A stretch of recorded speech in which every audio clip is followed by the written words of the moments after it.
So, yan. Let's continue. Capricorn. Kamusta kayo dyan mga Capricorn natin? No? So, let's see. What's your current situation mga Capricorn natin? No? Ano bang pinagdadaanan ninyo ngayon mga Capricorn? Let's see. Kuha tayo dito ng one card for you, Capricorn. One card for Capricorn. Current situation for Capricorn. Ano natin?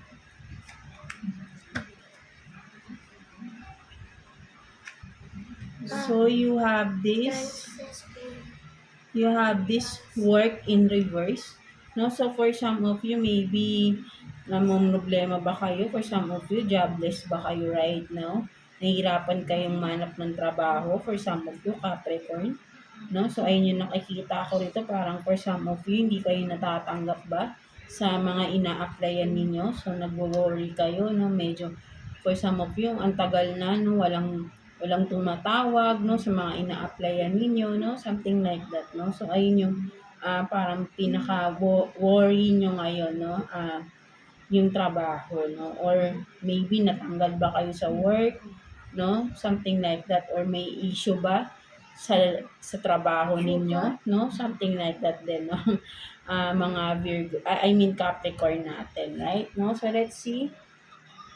Kuha tayo ng 3 cards for you, Capricorn. Tignan natin. 3 cards for Capricorn. Let's see. Current situation for Capricorn. Tignan natin. Current situation for Capricorn. Current situation. 3 cards for Capricorn. Tignan natin.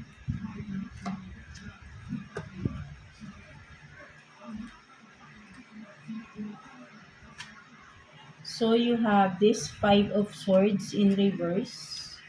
No, sumasakit na yung ulo nyo, no? Something like that. And then, the Moon in hindi naman pala, sorry. The Moon.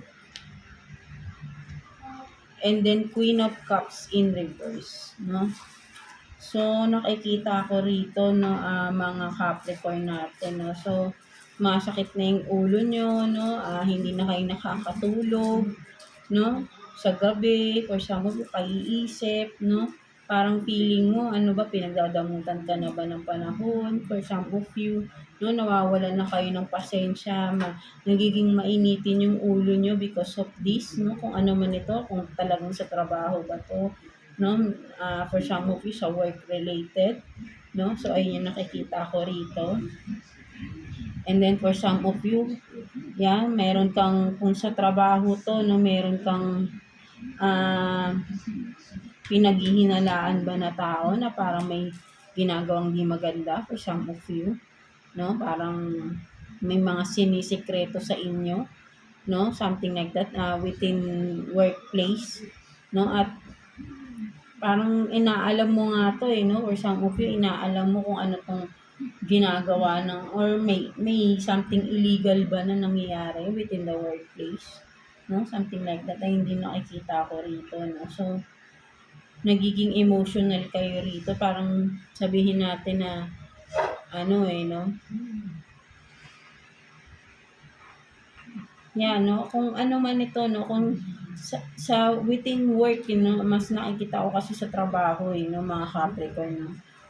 Merong parang may sakimba, parang feeling nyo, pinagdadamutan ba kayo ng tao na to, pinag sabihin natin na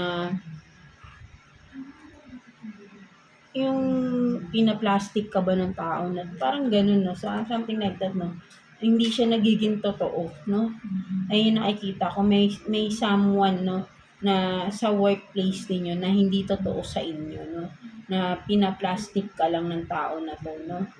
At siguro nagbibigay na rin ng mga ano to, no, parang nagpapabigat pa sa trabaho ninyo, no? Something like that, kung sino man ito, no? Ayun ang nakikita ko rito, no, mga Capricorn natin, no? So, let's see. Kuha pa tayo ng additional cards for you. Sige, gamitin natin to. Kuha tayo dito again ng 3 cards for you, Capricorn. No? Additional messages for you, Capricorn. Tingnan natin. So, meron talaga rito no na, yun nga nakikita ko sa workplace ninyo, merong pinaplastic ka lang, no? Alam mo na no? Alam mo pinaplastic ka ng tao na to. Nagbibigay ng, nagpapabigat lalo sa everyday na trabaho ninyo, no? May no? Something like that, no? So, pwedeng sinisikreto mo na lang din, naiinis ka sa tao na to, right? No? May kinaiinisan kayo sa trabaho, no? Something like that. No? So, let's see. Baka nayayabangan ba kayo sa tao na to? May pagkamayabang ba to? 'Di ba? No? Feeling nyo, hindi naman totoo, plastic lang. Something like that. No? Let's see. Kung ganun man lang, di ba? Parang huwag nyo na lang pansinin, hayaan nyo na lang. Kung sadyang may mga ganun talagang tao, yung feeling angat na angat sila, di ba? Something like that. So, meron tayo ito. Globally known. So, yeah, globally known. Regrets, memories, missed opportunities.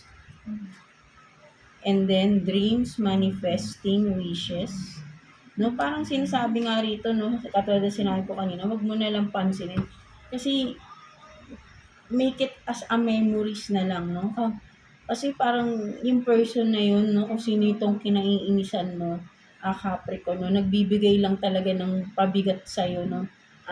And kung patuloy mo tong iintindihin tong tao na to, no, baka magsisi ka kasi marami kang mamimiss na mga opportunities, 'di ba?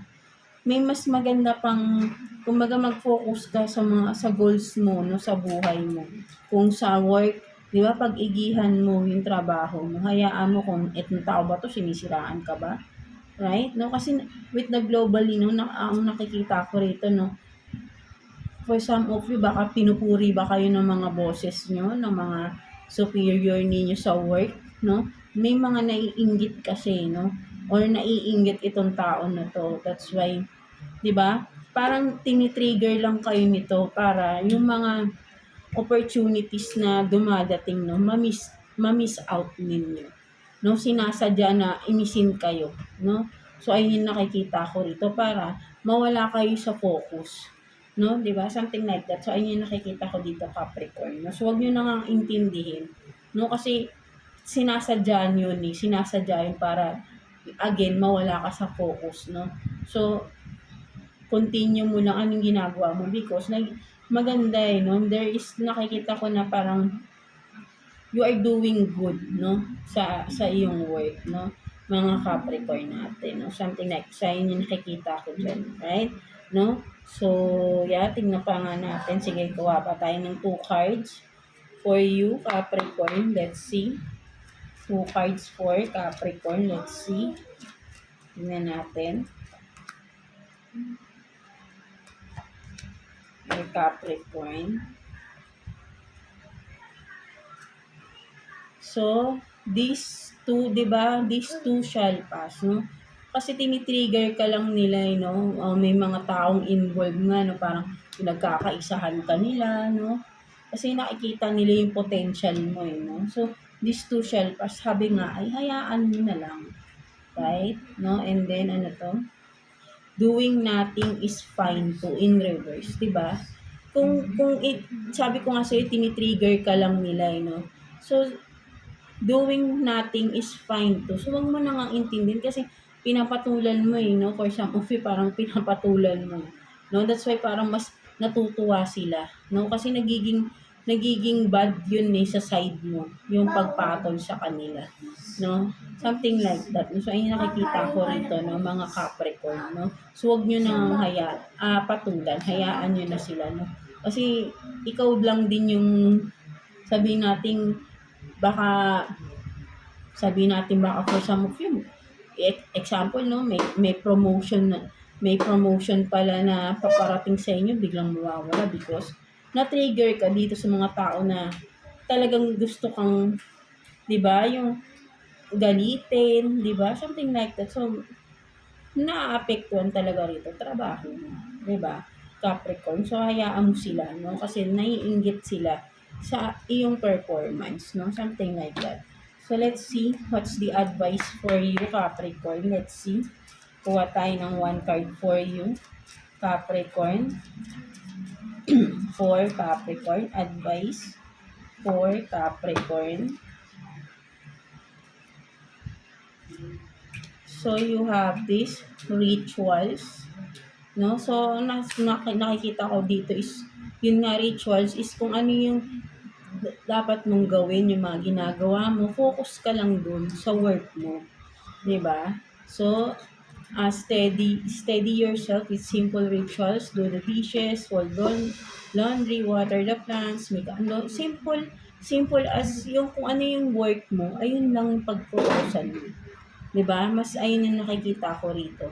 No? Kung ano yung ginagawa mo, dun ka lang. Hayaan mo sila. No? Kasi nga, maganda yung ginagawa mo, no? May potential ka, nakikita ka ng iba, pinupuri ka. No? So, hayaan mo yung mga naiinggit. No? Tinitrigger ka lang nila.